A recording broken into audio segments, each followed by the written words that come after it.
Hey, Lynn. Hi, how you Woohoo. doing? That Good. How music are for you? our opening slide always gets me. It's so epic, right? We're just gonna Seriously, right? welcome everyone to our next episode of Yuntaku Live.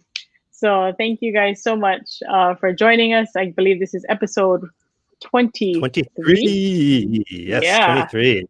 episode Hi, 23. hi, And here we hi, go. hi We're to the we're Nagi Posse. Also, hi Kanyo in the hi. house. How are you doing? Thank you for joining us You guys so again. quick now. Very good, very good.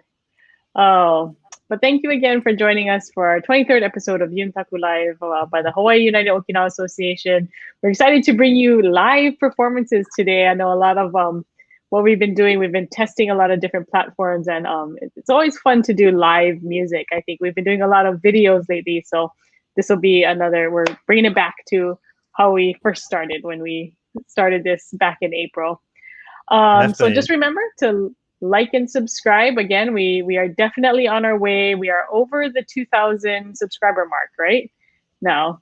We literally took a while to get to 1,000, and then boom, within the virtual Right festival before weekend, we the went to festival. 2,000. That Yeah, was awesome. Thank you that so was much, guys. great. That's a huge support for us.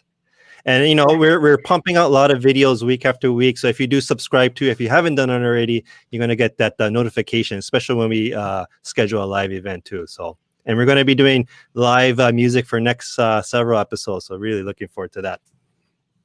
All right. Well, thank you so much.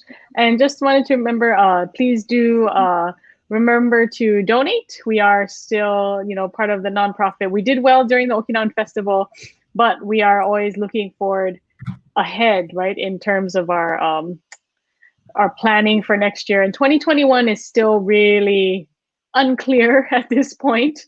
So we ask for your continued support. We humbly ask that for those of you who are able to please give if you are able. And thank you for helping us keep this alive. It does take quite a bit of planning and production work. But we're proud to, we decided to keep the momentum going and keep going with our yes, so we still have our donate button up there in the upper right hand corner. For Big those of you, red the button. festival website is still working too, so we'll see that later. And thank you so much to all of you who ordered from our online marketplace.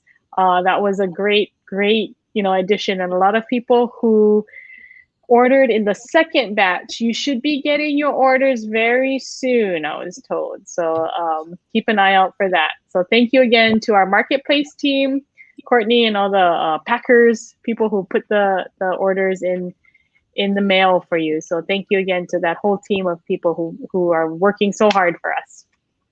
Okay.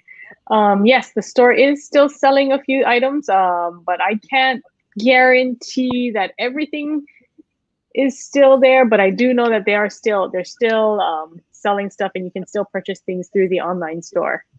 So get it while it's there. All right. Absolutely. Real quick, I think we do have a big announcement. So from the Virtual Okinawan Festival, we had a photo contest.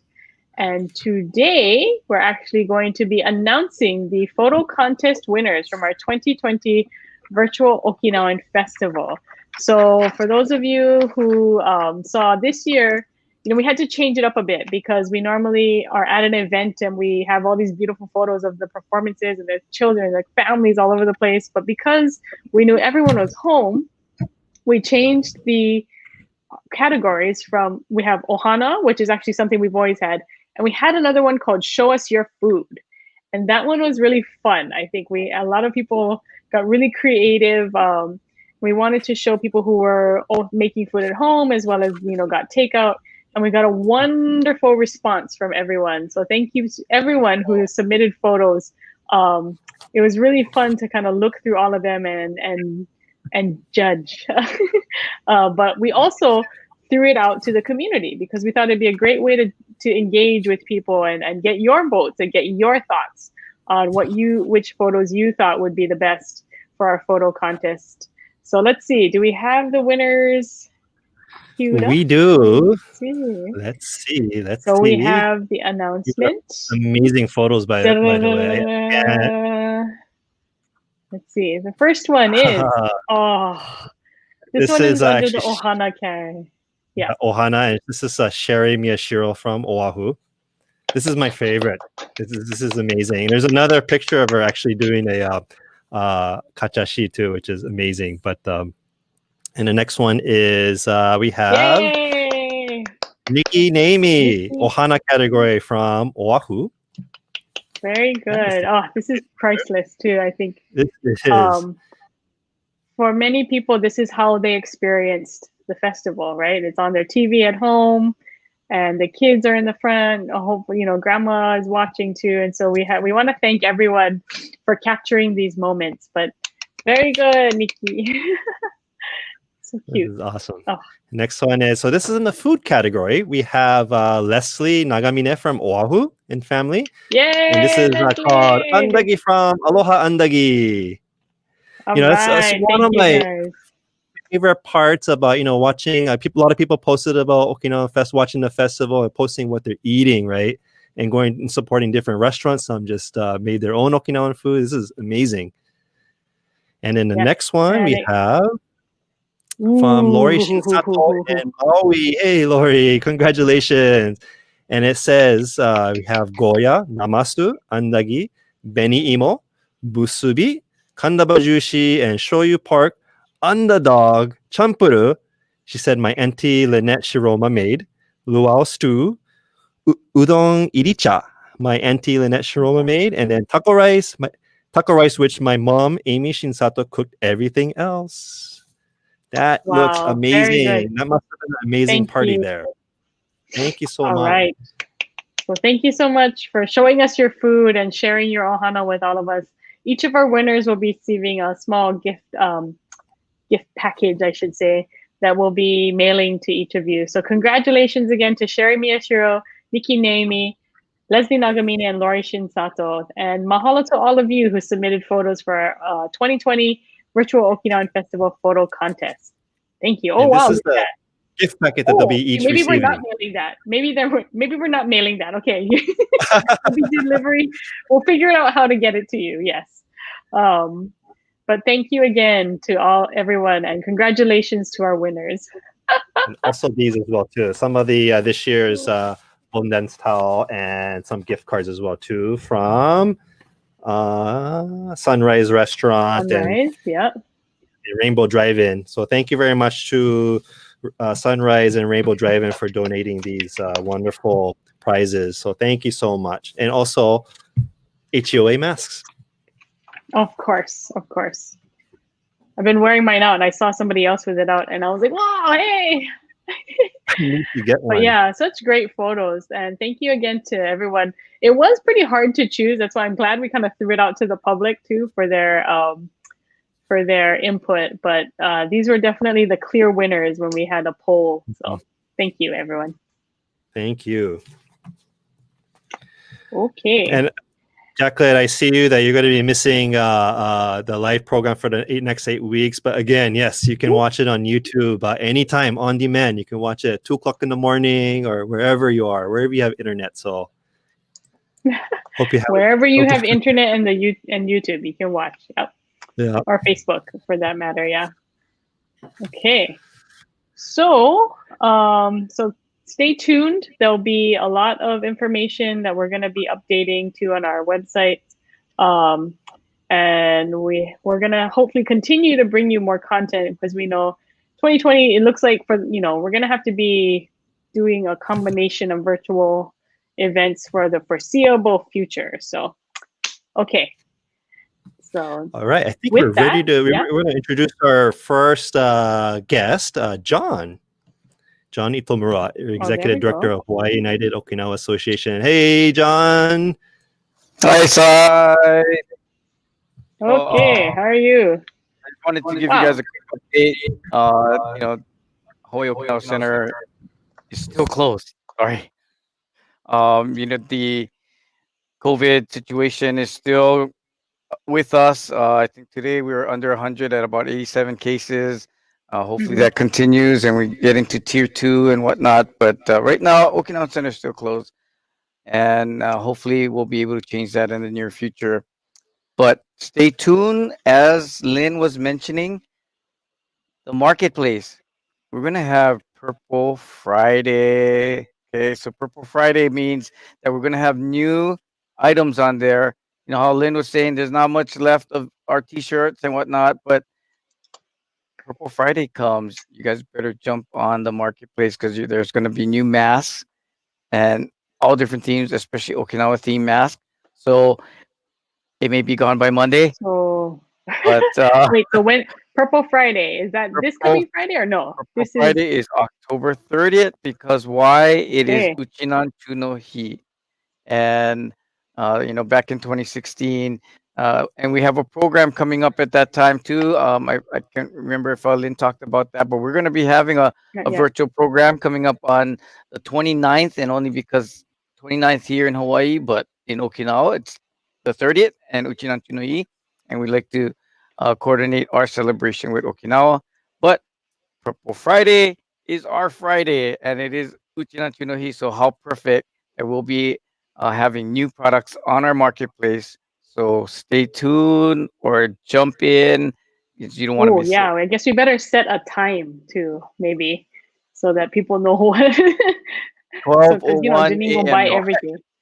yeah, no, Yeah. that's a good point. We'll let you folks know. We got a few weeks, but we will be letting you know Purple Friday exactly what time that starts. All right. So you guys heard it first here. Purple Right. Friday, October 30th, Friday. Make sure you got your credit cards ready. All right. I think Okay. we have another special guest that's going to talk about Tsukimi no Kai. We have Francis Yes. Nakachikuba Sensei from, she was on the show several episodes ago from Senjukai, Hawaii, but she's also been installed as the president of United Japanese Society of Hawaii back in June, and she'll be leading them. Yep. Leading them for the next year or so. So here, let's say hi to her. Hi, Hi, Francis Ty. Sensei. Hi. Welcome to the show. Hi. So tell us about the event you have coming up for the United Japanese Society. Well, actually, maybe tell us a little bit about the United Japanese Society of Hawaii. Oh, okay. So, the United Japanese Society of Hawaii is made out of many kenjinkais. I think there's about 20 kenjinkais, cultural organizations, religious organizations, and community organizations and individuals. I think we have about more than 85 organizations in this umbrella organization. And it's really dynamic because there's so many people, dynamic leaders supporting, and we're all supporting each other's events. And there's many events throughout the year. So that's just like HUOA and JASH and many other events that there's so many events throughout the year that we can all support each other. And I think that's the biggest strength, that we all help each other, just like HUOA, Yuimaru. So throughout the year, there's many legacy events that not HOA, UJSH have as well. So one of the legacy events that I'm here to promote is the Tsukimi no Kai.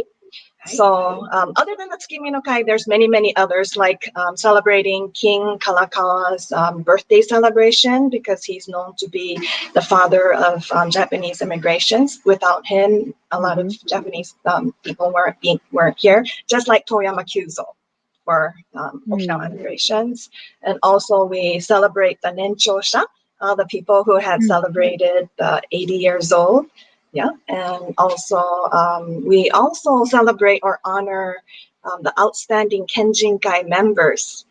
So this year, usually we have it together with the installation, but unfortunately, due to the COVID, we weren't able to have that. So we're finding creative ways to honor them. So we're gonna be creating a video, and we have the young leaders supporting DJ and Courtney and Heather and everybody to support this. Thank you. So yeah, with all the young leaders, I think we'll be able to bring our organization to the next level, the website and social media and Facebook. Oh my God, we have to learn so many things, but 本当に we're so grateful for everybody's support. Arigatou gozaimasu. Yeah, but there's so Very many exciting. events throughout the year that it's so rewarding. Yeah. Yes. Yeah. So today I'm here to introduce or to promote this upcoming Tsukimi no Kai event. Usually we have it at a restaurant, or we had it at KCC or at the John Burns event and bakery and table. But this year we're having it virtual.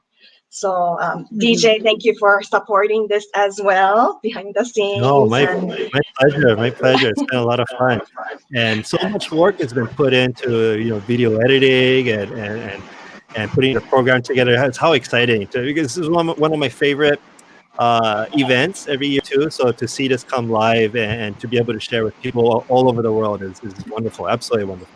Yes, thank you. So yeah, Tsukimi no Kai, it's been like 21st year that UJSH is celebrating, but this tradition basically came from China, and now it's a Japanese custom to honor the moon and celebrate the good harvest with friends and family. So this is a great time, just like Thanksgiving is what I feel, that we give thanks to all the good harvest and giving thanks to the friends and family. So it's a really nice event that we usually have.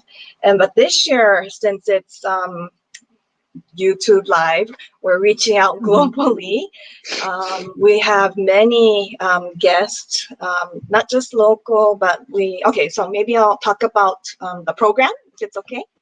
Yeah, so we'll start off with the blessing, Tamaguchi offering. We usually have the blessings, and it's by Bishop Daiya Amano Sensei and Reverend Jun Miyasaka at Izumo Taisha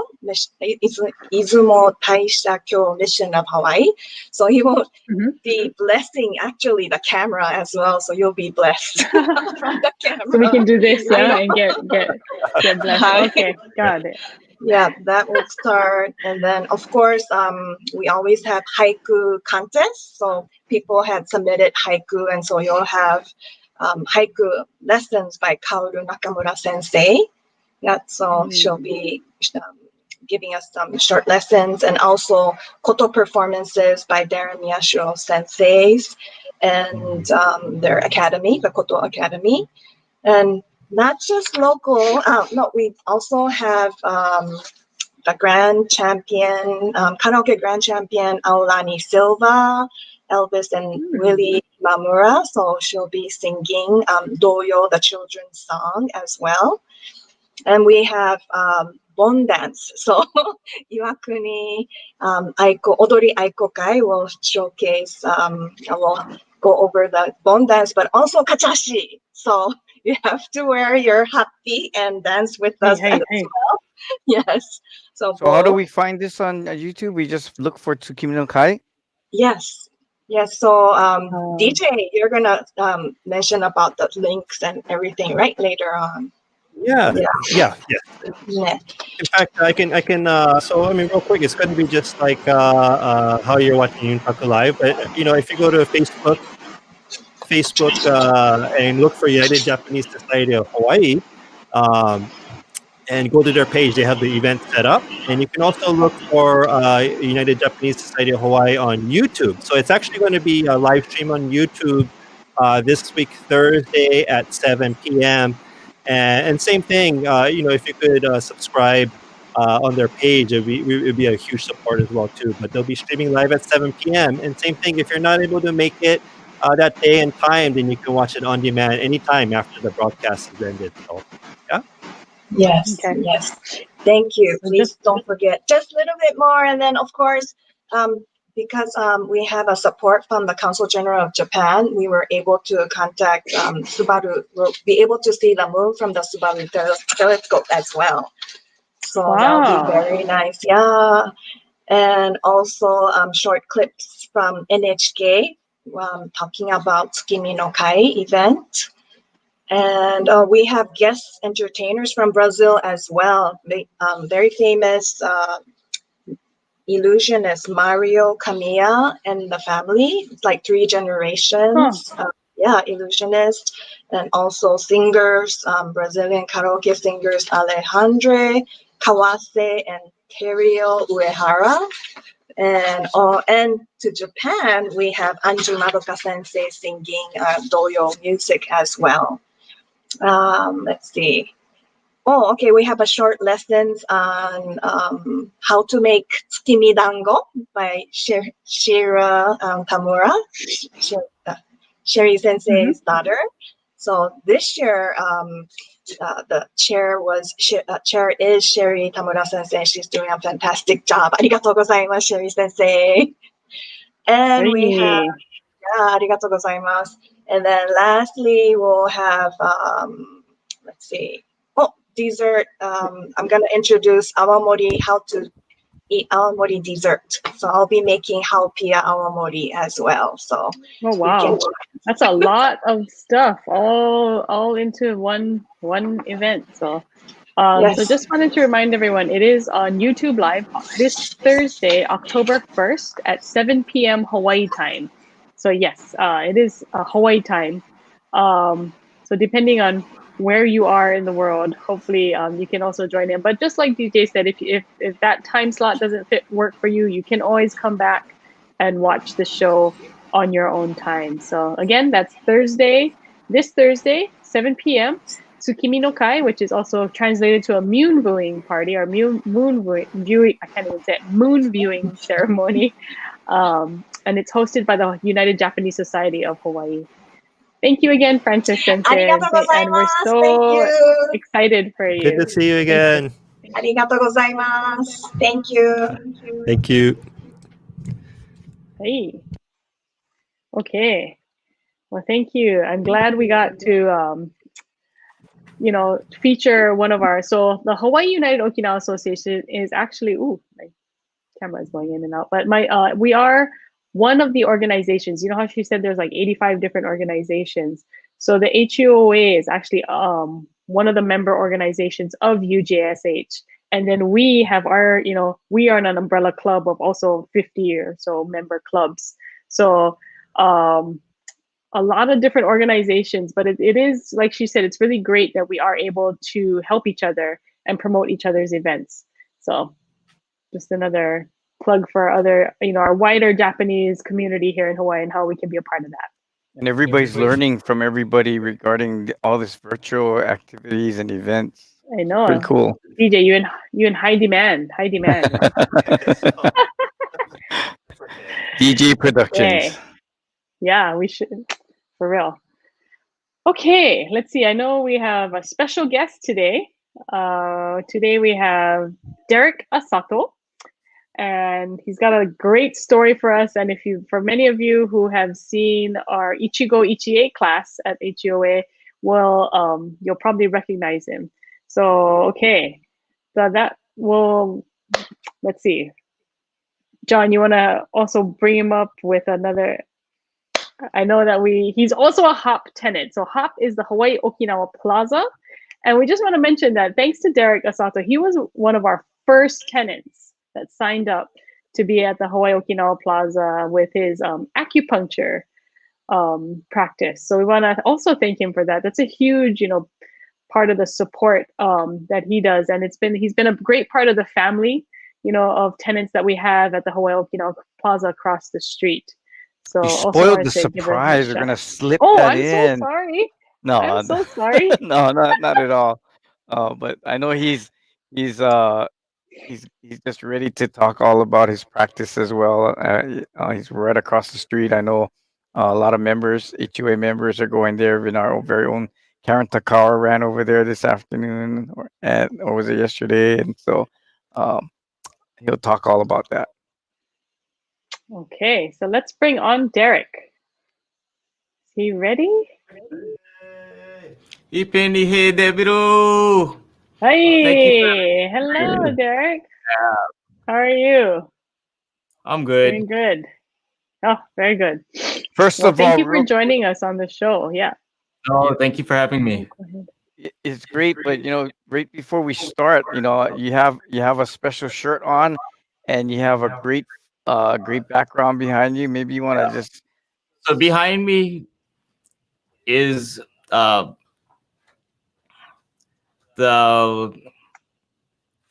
Nakagusuku Castle. And then on this shirt is the Kitanakugusuku logo. And so my family is from Kitanakugusuku Mura. And so my great grandma on my father's side is from Ogusuku, also known as Ufugusuku. And she grew up in the Nakamura house. And right now it's somewhat of I guess a national treasure. But also my grandpa grew up in Nakagusuku too, in an area called Ogido. And Ogido, translated into English, is road where the ogi grows. And the ogi are, it's like a tall grass that are on the side of the, like pretty much all the roads in Ogido. So wow, that's great family history. Yeah, grandpa and grandma. And my grandma is from Ata. And she came over, like initially, her father and her brothers came over to Hawaii and to work in the cane field. And at 11 years old, they wanted her to come over to make more money.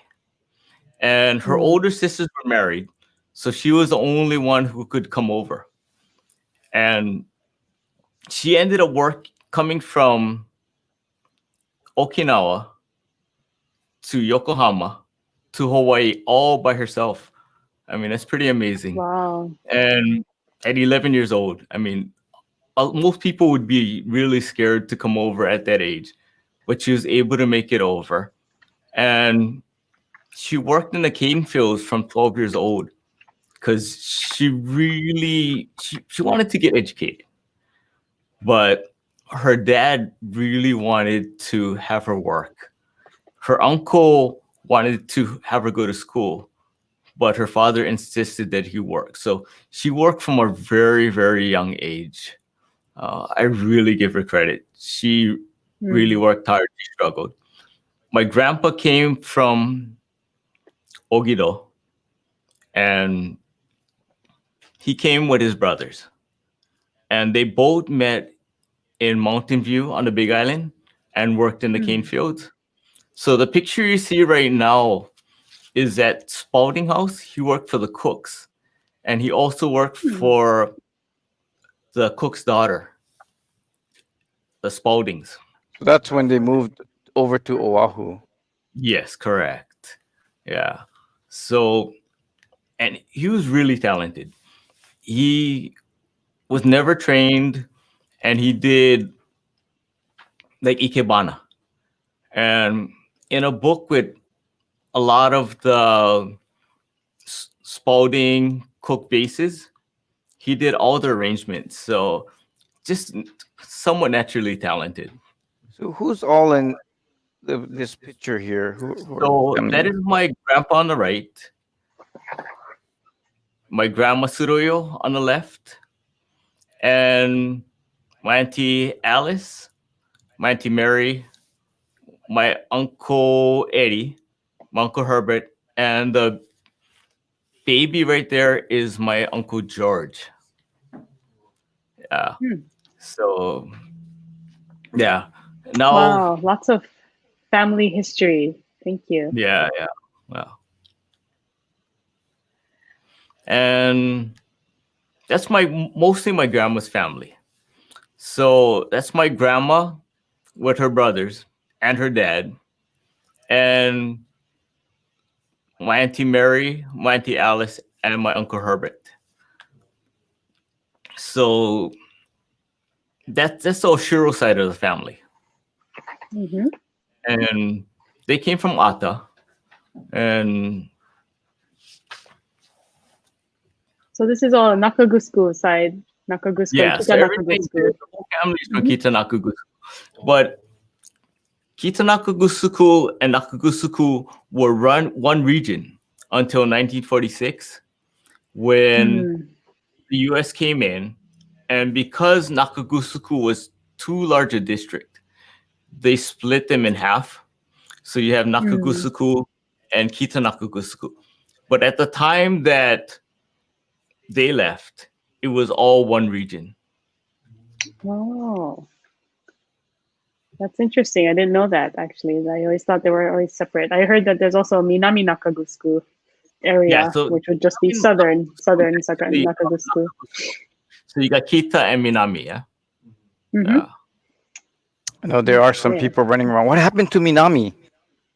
Yeah. Yeah, so that is Nakagusuku. Yeah. Mhm. Yeah. But it was all one region. Because it was too large at the time, the military decided to split them. And Okay. it became Nakagusuku and Kitanakugusuku. And for some reason, the clubs became Kitanakugusuku and Nakagusuku. But when I was growing up, we still had like Ugido Ugusuku. And it was called Daido Doshikan. And then as the clubs got smaller, we merged into Kitanakugusuku. I see. Well, thank you so much for sharing about your family history. I think it's really important for us to know that where you come from, is kind of, it gives you that grounding, those roots, right? And then, but I would like to ask you, how did you get interested in Okinawan culture and music, and then end up teaching Ichigo Ichie? And maybe we I can know tell it's people a little actually bit kind of a about funny that. story, but not really funny. But I actually was away for a lot of when the young Okinawans were formed. I was in college. I was on a big island, so I actually didn't get back to Oahu until 2005. And my auntie saw the Ichigo Ichi class had formed, and she said, "Why don't you go learn Ichigo Ichi, and so you can perform at my grandma's 100th birthday party, Suruyo Asato." And I thought, you know what, that's a really good idea. I can learn Okinawan culture, I can learn Okinawan songs, and I can perform some Okinawan songs at a 100th birthday party. So I actually enrolled in the class. Keith Nakaganeku was the teacher, and yeah, he really helped develop my interest in Okinawan culture too. Great. So I think that's a awesome. You know how we usually have an impetus or something that kind of drives us, Yeah. right, to learn something. So Whether it's like, that was okay, my- I gotta perform at my grandma's, whatever it is. Yeah. But I think So that was that's my great introduction into the strong introduction into the Okinawan culture. At some points, I used to help in Okinawan festival, but that was like my big introduction into the Okinawan culture, and right. just everybody was so helpful. Everybody was so it was just a whole different feel. It really made me like kind of get sucked into the culture. Yeah, the hardworking, it was the fun, it was a really combination of everything that really sucked me into the culture. And I really wasn't exposed to the culture until I went on study tour in 2003. And I found out about all the just the whole Okinawan experience, and I really connected to that. And like just how Okinawa was just so much of a different culture compared to Japan, and it almost like how the Hawaiians and the Americans type of thing. And I really connected that way. It was a Wow. really emotional connection. Okay. So let me kind of go into, so I know you did ukulele, right? And that's probably one of the things that Yeah. helped So lead you as far into as my Ichigo musical Ichi. background, I started with ukulele. So what actually happened was my parents wanted me to play piano because I mean it's as far as instruments, it's kind of like the master of instruments. You have to learn how to read. You learn to play with both hands, and so they took me to the piano teacher, and she tried to teach me, and apparently it wasn't going well. So she told my parents, bring him back when he can sit still. So I definitely probably would have been diagnosed with like ADHD at that time, but it actually brought me into taking lessons from Roy Sakuma because he was a lot of fun. I mean, the classes were fun. I really enjoyed it. So I took lessons from about third grade to maybe about sixth grade. And then I switched over to Otasan on ukulele. So I played from about sixth grade to my senior year in high school with Otasan. And then Yeah. So when I went to college, tell us- I played ukulele. But then my third year in college, every year we used to do a luau at the University of Washington. So they didn't have a guitar player. So they asked me, you know what? Go buy a guitar and learn how to play guitar. So I went to the music store. We tried out guitars. I bought a guitar. I learned how to play guitar, and we were able to like pull off the luau. And I played guitar, and then that has kind of been my instrument from then forth, or from there forth. Yeah, so I guess I do, you know, I went to college in the Pacific Northwest too, and so like the luau's are a big deal, and I know like Willamette University in Oregon. Oh, down, okay, yeah. down the I-5, yeah, in Salem, Oregon. But yeah, that's a big deal. UW's luau is a big deal. So yeah, so everybody from Oregon used to come up, and it was kind of like a really big party. We used to have it like a church in like a little bit of above Chinatown, and it was a good times. Good times. A tough event, but it was it was a lot of fun. Yeah. So you ended up learning guitar. So you'd already learned ukulele, right? You learned guitar. What happened was, okay, so I moved back home. After that, I moved to Kona. I took a job in aquaculture. I graduated in oceanography. So it was kind of like right up my alley. So I got a job with George Ariyoshi at a company doing pearl oysters on land. So we were trying to cultivate pearl oysters, growing algae for feed and everything. I was somewhat of my title was a marine biologist, but I also still had that interest in music. So one of my friends told me, you know what? Actually, at that time I was unemployed. So he told me, you want to play music?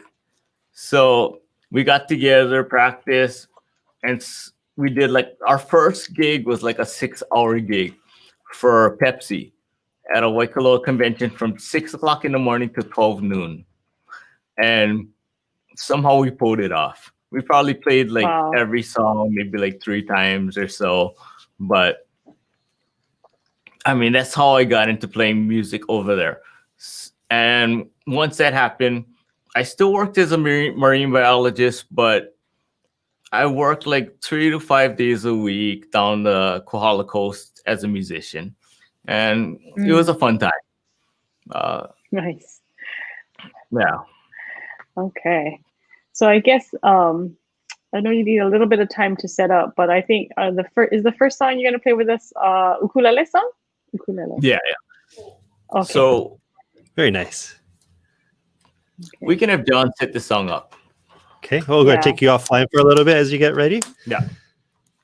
Okay. Oh. Well, thank you again. Yeah. So just to goes to show, everyone has a different path, and I think that's one of the great things about Yuntaku is that we're getting to show the different paths that everyone kind of finds themselves, right, in finding their way and how they get interested in Okinawan music culture and all the different ways that happens. So excited to share. And for those of you who haven't heard Derek sing, he has a great, amazing voice. So that's why I'm pretty excited. He does. He Yeah. does. Very deep. Yeah. Yeah. And I think I was just thinking about what he was saying about, just learning an instrument and playing it for the luau at UW. And like similarly, I hadn't really danced hula until I went away to college, right? And then learned hula on the mainland from other Hawaii club people. And so similar to that, I think a lot of people from Okinawa do the same thing, right? They don't practice, or they don't, play sanshin or dance or do anything like that when they're living in Okinawa, and then they come here, and then they kind of it lights a fire. And so that's why I always say it's always great to kind of get out of your comfort zone, get out of what's normal, because it makes you appreciate what you have so much more, right? And once I left Hawaii, I wanted to learn hula so much more. I had never even wanted to learn hula while I lived here, but it was once I left that I really started to like yearn for it, and I think what we see in other people, the same thing happens kind of no matter where you go. Once you leave that area is when you actually start to appreciate it more. Yeah, same thing for me. I grew up in Washington State, and in my mid-20s, I moved to Hawaii, and that's when I started getting more immersed in Okinawan culture. That's exactly when I started learning these things, is after I moved away. So yeah, I've heard so many stories like that, even people coming from Okinawa. Yeah. Yep. Especially, the homesick syndrome, as Linda's saying. Yeah, it makes you appreciate things a lot. Yeah. For sure. So let's see. Is I think he looks ready? like he's Derek Sensei is ready. Okay. All right, let's bring him on.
あなた探す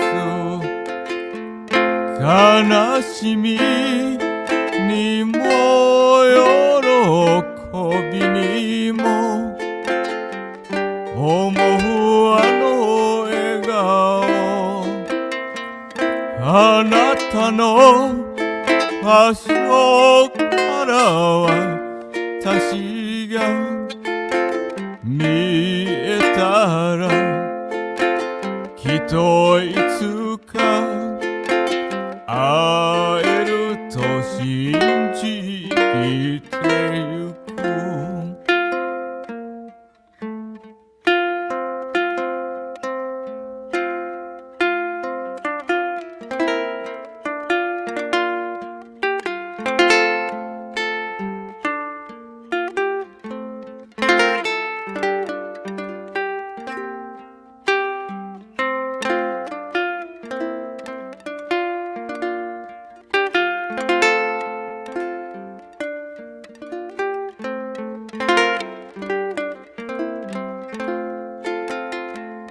晴れ渡る日も雨の日も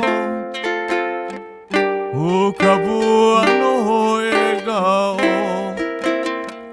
思い出遠く忘れても寂しくて恋しくて君への思いならそうそう会いたくて会いたくて君への思いならそうそう会いたくて会いたくて君への思いならそうそう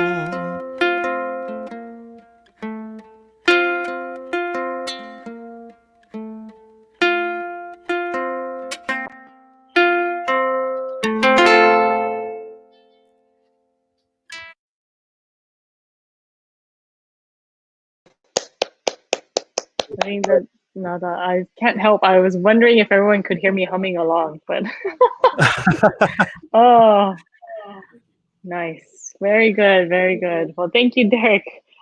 It's a beautiful, everyone. This is so many people's favorite song. So, thank you again, Derek.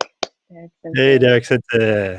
That was amazing. We Hey. had a lot of comments saying you have an amazing, beautiful voice from Linda Thank Kamihara. you. And she also mentioned that I guess she took a class from one of the Taikai or one of the events, Okinawan Festival events perhaps, but also from Karana Takara. Awesome, Derek. What a voice. Yes. Oh, okay. Let's make sure his audio is back on, but Derek Yeah, is so... here. Oh. But I know, Derek Sensei has a, we talked, Lynn talked about it a little bit earlier, but you have, so I understand you have a business right across the street from the Okinawa Center. We would love to hear about it. Yeah, so I have the acupuncture clinic. So it's DA, like my initials, acupuncture clinic, and right across the street at the HUOA Okinawa Plaza. And Oh, wow. you know what? Wow, the plaza looks great from that angle. It looks so. Yeah, it looks really Love good. the kasuri blue. But, yeah. Yeah. Not kasuri, but the minza. Yeah.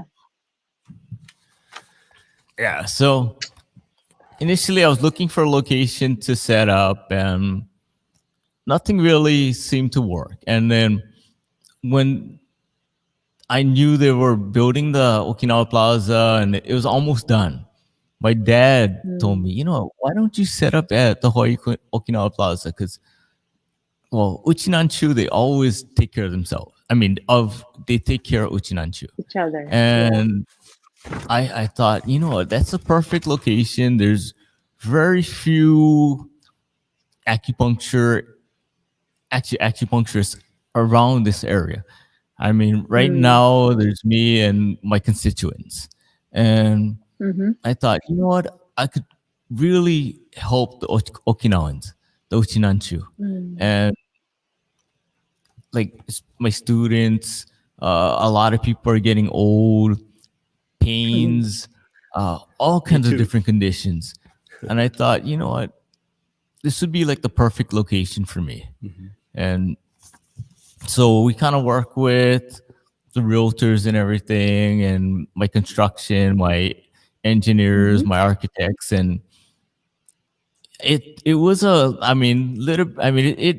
it wasn't that easy, but we're able to stick in there and finally open up last year, and no regrets whatsoever. It's so much support from the Uchinanchu. All over. I have people coming from like East Oahu just to see me. Wow. And I just really want to help them.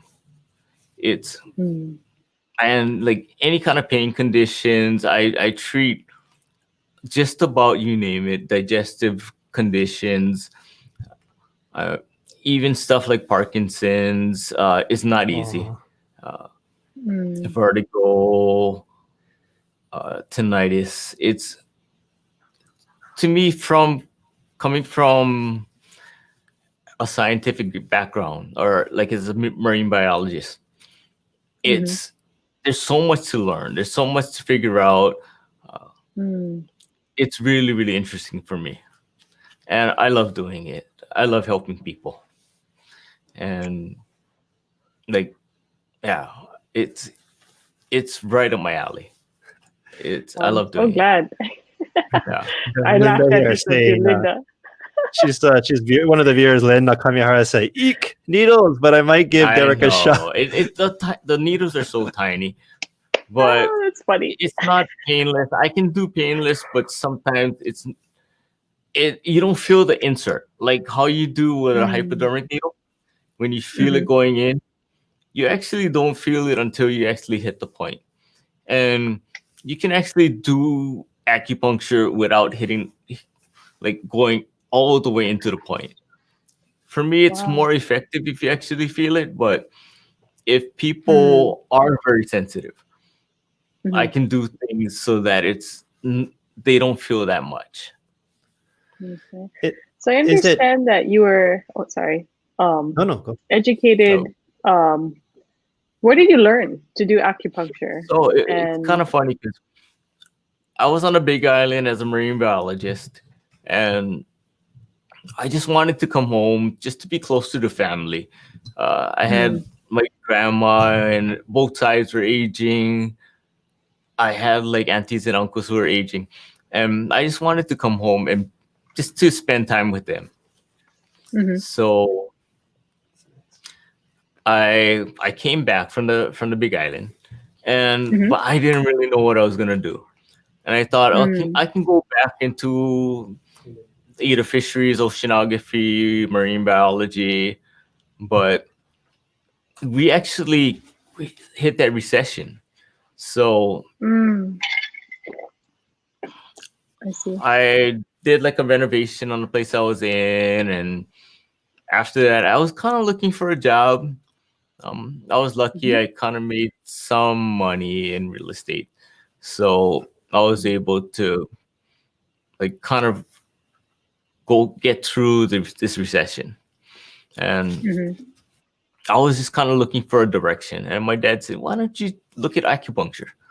And I thought, you know what? I've never really even thought of acupuncture, because after he retired from Hawaiian Dell, he went to school for shiatsu, and he always had a passion for shiatsu. And I thought, you know what, helping people, that would be pretty awesome. So I kind of looked for schools online. I thought it would be like maybe like 1 year max, 2 years max. Ended up being 4 years year round. And I just thought, I'll take a couple classes. So I took like a couple classes, and it was like, this is really interesting. And the more I took classes, the more confused I got. And it took like about a year to even get any kind of concept of the uh, Chinese medicine or Oriental medicine. But it was really, really interesting, even coming from a scientific background. So, yeah, so I decided to go through school. So And then I decided to enroll. I took one year of classes. And after 1 year, you start to understand what it's all about. And you get into clinic, you start helping people. And you see what it can actually do. It's really rewarding. And I enjoy helping people. That's great. thank you. I see this photo of your It's your office. It's not the best photo, but it's actually a nice office. If you come visit, I don't really have too many pictures of the office. It's only like one of my rooms, but it's like overall it's a nice office, and I really love being at the Hawaii Okinawa Plaza. And then, so right across the street from the Okinawa Center. Yeah. And what was the name for the viewers? The name of the. So it's actually DA, my initials, Acupuncture Clinic, but it's just the Acupuncture Clinic. And my dad actually came up with that name too, because I thought, that's pretty creative. I always wondered if it was DA or DA or Yeah, it's actually I mean, you can use the acronym, you can use the. And it was meant to be the acupuncture clinic. It wasn't supposed to be anything like really serious, like really foo-foo kind of stuff. That's how I treat it. I try to help people and help them as fast as I can. And I specialize in electroacupuncture. And with that, I'm able to help people quite a bit faster. Well, I mean, I don't want to put other people down, but it works really well. And I can treat all kinds of conditions with that. You can actually, like, as far as like neurotransmitters, you can actually like trigger neurotransmitters for pain, all kinds of stuff. It really, really helps.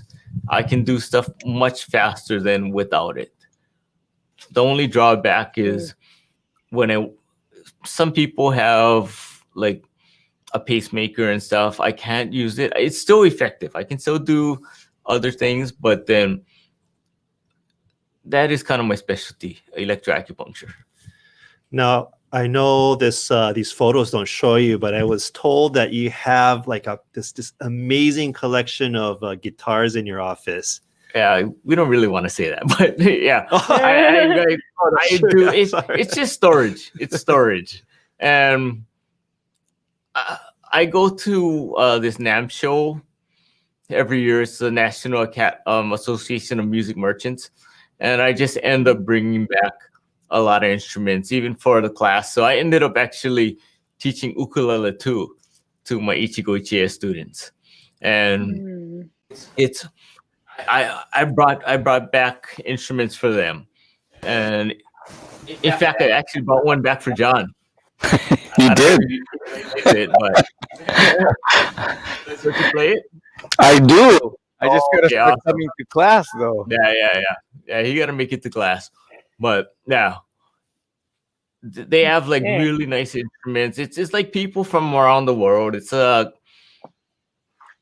like a conference, trade show where like over 200,000 people show up for this event.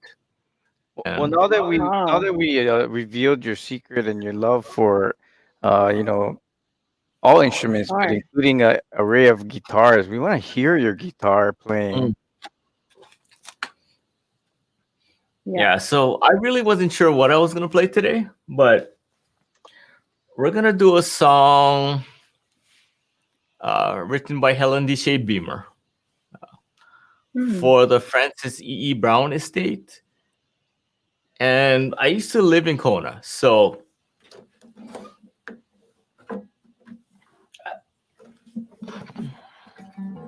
I had a friend who Okay. used to write songs about this area. It's a bay between Kona and Waikoloa. It's called HUOA Ichi. And that's the location of the Francis E. Brown Estate. I think it's a beautiful song. I hope you do too.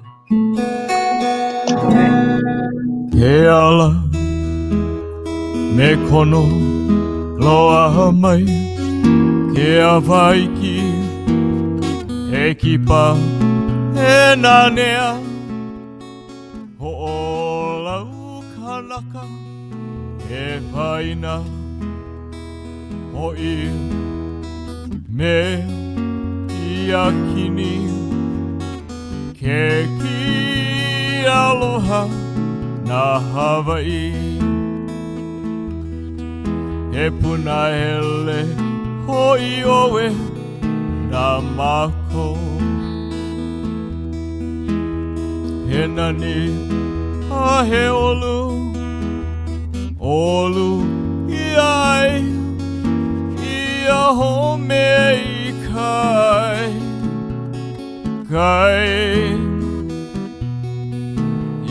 Laila owe e olai ke ki aloha na Hawaii e puna hele hoi oe na mako he nani a he olu iai ia home i kai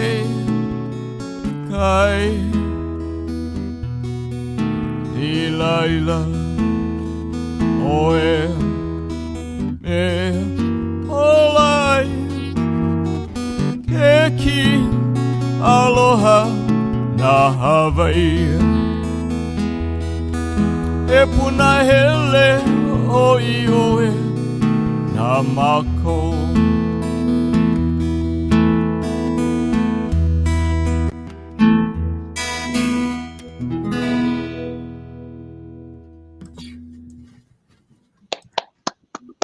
Oh, that was awesome. Very awesome. Oh, okay. Yes, sounds good. Sounds good. That was wonderful. great, Thank you again for. I like all the. Penny, hey, David. Great that. I'm glad we can share some Hawaiian music too on here because I know for a worldwide audience that's something really special for them too. I think it's great to just show your diversity. You know, I mean, you're able to just jump from instrument to instrument. They're all string instruments, but what lovely sounds! And then now, of course, we're getting to the one that you've been such a big part of at HUOA, which is the Ichigo Ichie. And Yep. I wanted to really see you on this program because I remember starting with the initial class with Keith, and I think you came on a little bit after that. And we've grown. I mean, well, it strength. I think when you first came on, it was a small class, and you can talk about that. But then through your efforts, you made the class grow to what it is today. And so I wanted you to share that story with everyone. Yeah, so like I said, I actually joined the class because my auntie Alice suggested, you know what, would be good to learn some Uchinanchu songs and play my grandma's 100th birthday. And I thought, you know what, that would be really cool. So I joined the class. Like, we were like the second flight, three of us came in. Keith used to come in early, teach us, and we joined the other class after. I mean, credit to him. Awesome. But I just really wanted to learn some Uchinanchu songs. So the main songs he taught us were Nara So and Asato Yunta. And that's what really got me in, because I hadn't been back for like quite a while. And I've been back maybe about like 3 years or so. And she said, you know what? go check that out. And I was still flying back to the Big Island to play gigs and stuff. I was still playing over here, uh, and I thought, yeah, as I mean, I really hadn't dug into my culture. The closest I'd been was the study tour when Anakin traveled back in '04. And to me, that was really interesting to learn about my culture. I Yeah, it's really really interesting. Well, you know And what's really special about your participation and becoming the teacher is, the Ichigo Ichi as developed by Aisho and Begin is all about, even the name Ichigo Ichi, one time, one moment in time. And so here you come and you are that one moment in time to get everyone excited. And the instrument is meant to be played very simply, right? You're just playing across the bars or the frets. But yet it's good because people can hear you playing with your background in guitar and ukulele. You can pick up the Ichigo Ichie and play it in a much more intricate way, and it gives the class that kind of incentive to, or goal to strive for, because, sure, the idea is for everyone to play. That's the idea behind Ichigo Ichie. And I just wanted to let the audience know that the special connection with this instrument is really that the Begin, they just had another uh Utanohi, and that's done on Irenohi in Okinawa. But they collect donations, and through those donations, they want to maintain that relationship with Hawaii and the Butano Ongaishi, or thank you for the pigs and the goats and the supplies after the war. So 550 pigs went over. 550 instruments are coming back to Hawaii. And so it was a really special moment that I got to see Begin present Derek with a special gift. And Derek, if you want to, I'm sure you recall that. yes, so if you don't know, John's grandpa was so heavily involved in Utanohi. He was one of those brave men who were actually on the boat to bring those pigs to Okinawa. And so much credit to them. Just, I mean, there's so much that really helped the Uchinanchu in Okinawa, and really appreciate that. And I really appreciate Begin for sending these instruments over, because they've sent Ichigo Ichi, they sent sanshin, they Nose sent the nose flutes. flutes. Yeah. So I mean, they've and they're really nice guys. Like the first time when we performed with them at Jikoen, Uechi-san, the keyboard player and accordion player, he came over and he worked with us on Shimanchi no Takara. And nicest guys. We got together like multiple times, and yeah, as accomplished musicians as they are, they still really want together, and they really want to help Hawaii. They really want to help us. I mean, pay us back for all the effort that we did to help Okinawa. And that is the Uchinanchu spirit. Mhm. So I mean, Yeah. really appreciate them. And then our class is all about having fun. So like John said, one moment, one time. So we try to make every class like a memorable experience, at least from my perspective. And Mhm. it's a good class. I mean, you learn which, like I tell my students, or I tell the class, I'm learning with you. And I don't have much of a background in like Uchinanchu culture and everything, but I'm learning, and we're all learning together, and I love that.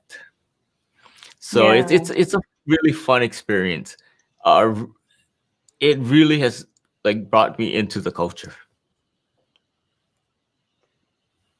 Very good. I think that's great to show, like I know on this show we've brought a lot of sensei with very high caliber, that's all, and that's wonderful too. But I think it's important that we all realize, like, we all, you too can pick up an Ichigo Ichi and learn with us, and I think that's really important.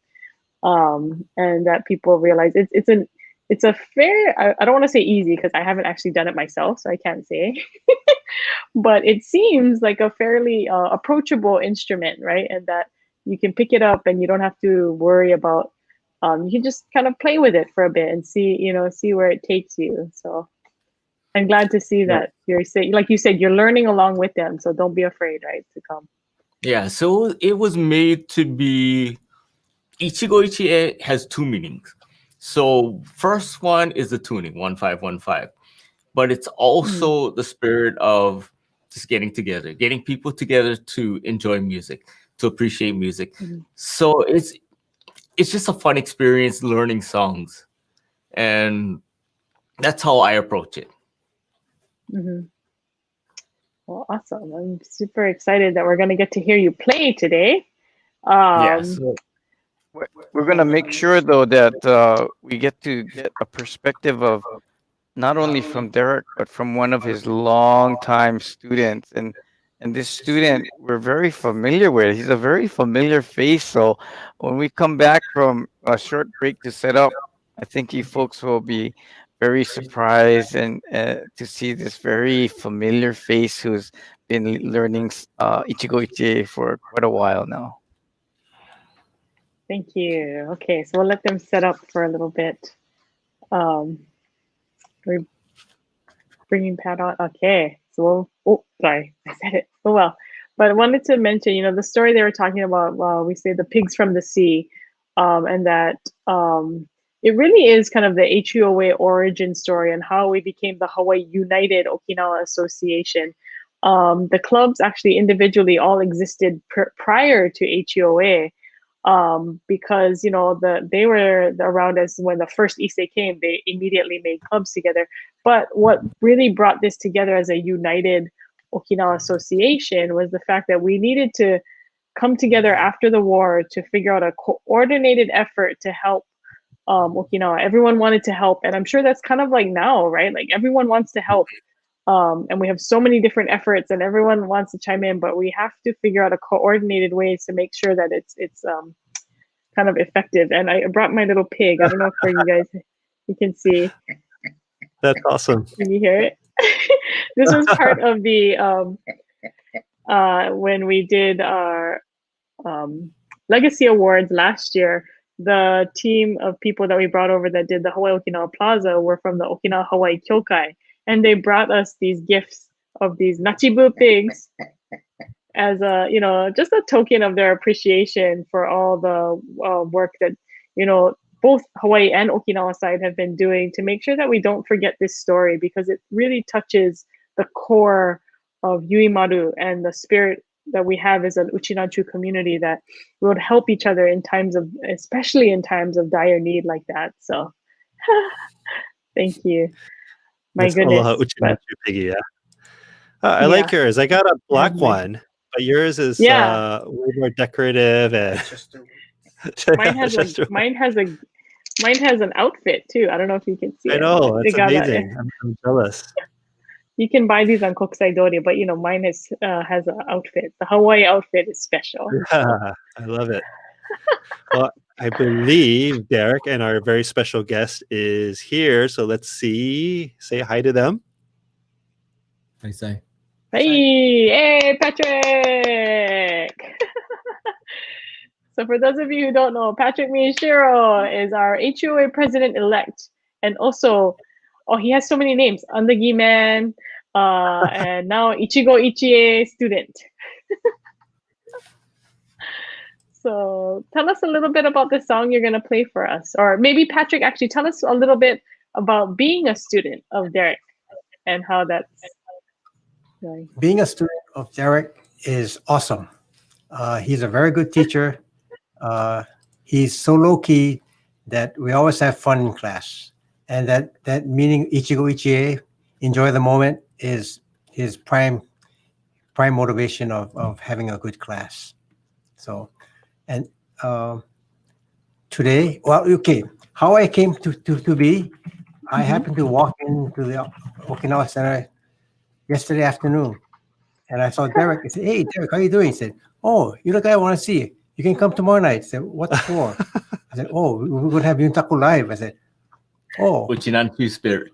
Ochinanchu Spirit, yeah." So I said, "What I gotta do?" I said, "Oh, we're gonna play." So we haven't practiced for like since February. I haven't. Maybe I Yeah, touched me this too. instrument just once. It's like, well, okay, well, for you, I'll do it. Well, I thought we would Thank have you. more people than me. I said, Yeah, just yeah. me. Really appreciate Pat showing up. I mean, it was so last minute, and yeah. But And he's Pat, awesome. again, He's Okinawa. Okay. like a second teacher. No, He really like Mm. as far as performances, he always helps to bring up those performances. He always has something to contribute, and I really appreciated having him in class. thank you, Derek. yeah, and again, Pat, the whole idea of Ichigo Ichi is that it's something that it's easy and you can remember, so no problem, right? Right. So when you play Ichigo Ichi, I'm just gonna do what Okay, I watched the video from begin, and he made this instrument so that it's easy to play. It's do re mi fa sol la ti do. It's just what I learned in grade school, do re mi fa sol la ti do, and that's all I did, because I never took any musical class Oh. in grade school or high school or after that. I started when I was like in the mid 50s, and I took taiko first, and then Ichigo Ichi was second, but So it's never too late. never too late. Never And- too late. Never And too while late. you there, you both of you have two different Ichigo Ichis, and there's actually a third smaller one. But maybe describe the instrument a little bit, Sensei. So it's actually the concept was to be a simple instrument, but what they did was they combined aspects of the sanshin with aspects of the guitar. So the scale is sanshin, the strings are guitar, the tuning is sanshin, and it was actually designed by a collaboration between Begin and one of the like premier guitar makers in Japan. Yeah, Ichiari. yeah. Right. So it's there's several tunings, but I think are you guys playing FCFC? So we're actually tuned in E, E. but Okay. you can tune like it's almost like slack key guitar. There's like endless tunings. Hmm. Yeah. But the bottom three strings will play, like you mentioned. So it's just a like, C tuning in sanshin, basically, when it's GD. And it just repeats itself in fifth. That's why Ichigo Ichie, it's almost a double entendre. So it's a tuning, Ah. and it's also the spirit of the instrument. And you can actually play with one finger. These are all chords. So it's really simple. What they wanted to do was make a very simple string instrument that would bring people together and enjoy music. That's really the whole concept of the Wow. instrument. That's so. So I it's a didn't beautiful realize the concept. double meaning behind the Mhm. Yeah. word. So too. it's not only the tuning, it's actually the tuning and the Buddhist saying.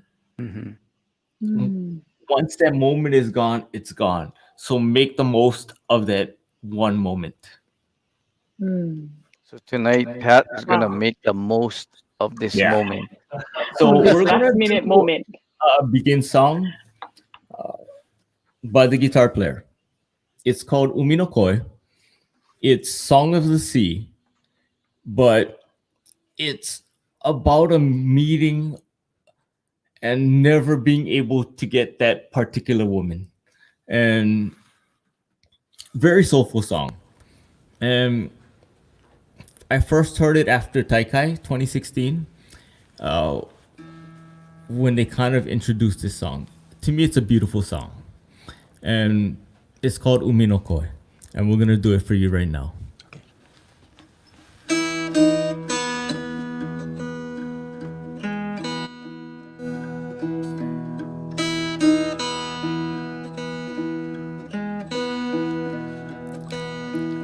空の声が聞きたくて風の声に耳すませ海の声が知りたくて君の声を探してる会えないそう思うほどに会いたいが大きくなってゆく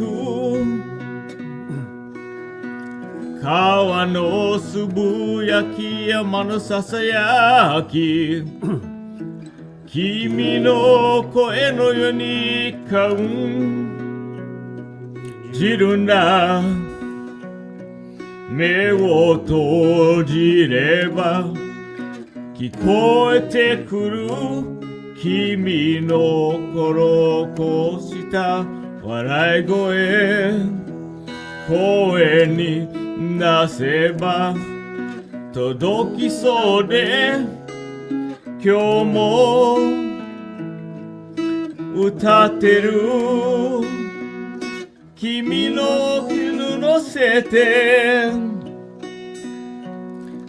空の声が聞きたくて風の声に耳すませ海の声が知りたくて君の声を探してる波の中に風は消えるどうもの今日に無邪気な笑い顔たとえ僕がおじさんになってもここで歌ってる君だけの表海の声が風の声を空の声を太陽の声を川の声を山の声を僕の声を乗せてゆけ海の声が知りたくて君の声を探してる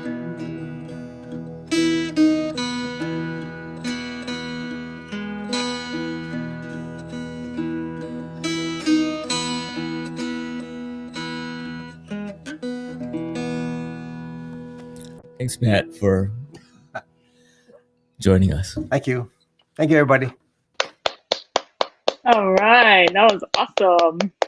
Good job. I'm glad I was humming along with you guys. I love Be fair. Umi no koe. Beautiful song. Yeah. That was awesome. You know, again, why don't you remind people? I know we're in COVID and we're in lockdown, but Derek, why don't you remind people how they can join the fun here at the Okinawan Center with the Ichigo Ichi class as well as the ukulele class? And Yeah. it's not a class, but I think you guys have learned how to eat well during your class. I think there's a good component to your class. Yeah, so once we get over this COVID situation, I'm trying to figure out how to teach over the internet, but it's so much more in person and it's fun. Yeah. It's getting together. It's people. It's more than the instrument. It's more the experience and just coming in, enjoying, learning to appreciate Uchinanchu, Hawaiian, Japanese, American songs. So I teach all types of songs. And like I said, I am learning with the class. and it's a really good experience for me. And it's usually first and third Tuesdays of the month over here in Uchaya. And we just hope we can start again, because I mean, it's a really fun group. People really enjoy getting together, and like the instrument is Ichigo Ichie. It is about getting together, one time, one moment, people enjoying each other. And every class we try to put that into play, and it's fun. It's we learn from each other. I mean, there's so much for me to learn too, and we enjoy each other's company. And it's a good class. I mean, most people would enjoy, even if you can't sing, even if you can't play. I would still encourage people to come, because it's all about the experience. And for those of you that are wondering, oh, I can't come because I don't have an instrument. Well, because of Begin, they're going to send us more instruments. I think we've got over 50 instruments here, and I think we have about 25 students. But we have more instruments, and you can always come in and sign up, and you'll be given an instrument. Of course, you have to be careful; it's not yours, but you are allowed to play it, and it's a lot of fun. Yeah, I want to point out that these instruments are very expensive instruments. I think the one Derek quoted is running at around $900, and the one that Pat has is about $600, and then there's one about the size of a ukulele that is about $400. But because of the generosity of Okinawa and Begin, we do have these that we loan to the students, and so that they can take home and practice at home, and take care of it on their own. But Derek mentioned the difficulty of doing remote teaching, but he's going to get his first opportunity, because Derek's going to be one of the class senseis for the cherry blossom contestants this year, and they're going to be learning how to play the Ichigo Ichi. So a wonderful crossover of cultures, teaching them some of our Okinawan traditions, and he'll teach them an Okinawan song on the Ichigo Ichi. You did good. Well, thank you. That sounds exciting, and I'm glad it's such a it's thanks, a John. new instrument, right? Yeah. It's a So new way, and I think we'll see how it that's great that goes. you can I'm just gonna come, try right? to. Yeah. I'll come up with a song that'll probably be like suitable for them. I was looking at Not a So. It's a beautiful song by Begin, and they're kind of our inspiration for playing. And I was thinking maybe like a Hawaiian influence, like how they mix Not a So with Kanohona Pilikai. And it's a simple instrument, but I just want to share Uchinanchu culture with, as many people as I can. Okay. Come on, come all. Okay. You have fun. Thank you. Karen Takara I'm so said, glad. "Can't wait to return to class. Fun and Yeah, come back. the food too." Yeah. Oh, okay. Yeah, it's a really casual class. It's more to enjoy. Even if you can't play, some people actually attend, even if they don't play, just to hang out. And it's about the experience, and you can feel the love of Uchinanchu culture. Well, thank you so much, Derek. We're wondering if you want. You'll enjoy it. Yeah, it's fun. Yeah. We have fun. Okay. Well, thank you so much. Yeah. Maybe we No wanted pressure. to.